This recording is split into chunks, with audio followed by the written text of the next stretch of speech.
کون کہتا ہے؟ کون کہتا ہے؟ بہت ساری چیزیں شارٹ کر کے جا رہا ہوں۔ نبی فرماتے ہیں کہ اہل بیت کا وہ ہوگا جو اس اصول کے مطابق ہوگا۔ مولانا توجہ کرنا، ایسی بات نہیں کر رہا۔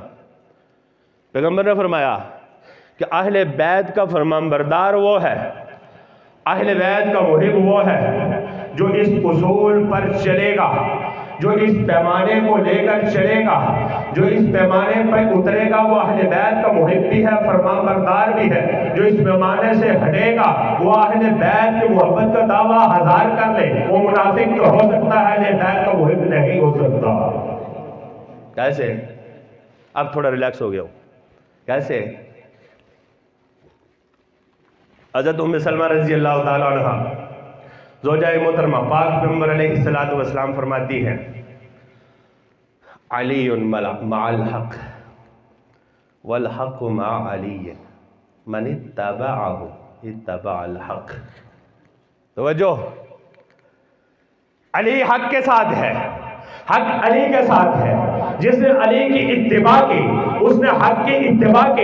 یہاں پر علی نے جب یہ کہا تھا کہ ابو بکر صدیق میرا امام ہے، وہ ان کی امامت کو مانا تھا، ان کی خلافت کو مانا تھا، عمر فاروق کی خلافت کو مانا تھا، عثمان غنی کی خلافت کو مانا تھا، قاضی القضات بنے تھے۔ جب ان کی خلافت کو مان لیا، اب ان کی خلافت کو مان لینا، ان کو امام مان لینا، یہ علی کے حق ہونے پر دلیل ہے۔ جس نے ان کو امام مانا وہ حق پر ہے، جس نے ان پر تنقید کی وہ حق پر نہیں۔ کیوں؟ علی نے کہا تھا یہ حق ہے۔ ایسا ہے کہ نہیں؟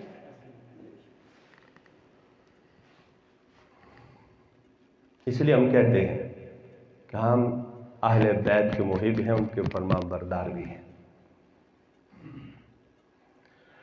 ہزار تاریخ اٹھاؤ، یہ بات کرتے ہیں نا تاریخ کی جو جھوٹی لکھی ہوتی، جھوٹا جھوٹی بولتا ہے، تاریخیں لکھتا کچھ یوں ہو گیا تھا، یہ ہو گیا تھا، وہ صحابی، یہ جنگ، وہ جنگ، ٹھیک ہے ہوئی ہوں گی جنگیں، مجھے نہیں اسے پتا، مجھے سے کوئی غرض نہیں ہے، ہمیں اس سے کوئی غرض نہیں ہے۔ وہ تاریخ کی بات کرتا ہے، قرآن کے مقابلے میں صحیح حدیث کو پیش کرتے، صحیح حدیث کو چھوڑنا، قرآن کو لے کر چلنا یہ ضروری ہے۔ قرآن اور حدیث کچھ اور کہتے ہیں، تاریخ کچھ اور کہتی ہے، ٹکراؤ ہے۔ میں قرآن اور حدیث کو چھوڑ کے اس جھوٹی تاریخ کو مان لو، کیسے مان لو؟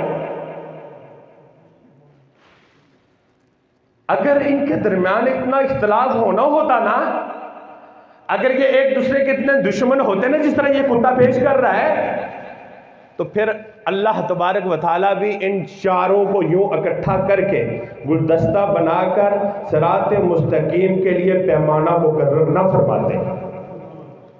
اگر ان میں یوں لڑنا ہوتا، پھر پیغمبر علیہ السلام ابو بکر صدیق، عمر فاروق، عثمان غنی، حیدر کرار کو ایک خوبصورت گلدستے میں یوں پیش کر کے ان چاروں کو صراط مستقیم کا پیمانہ اور معیار مقرر نہ فرماتے۔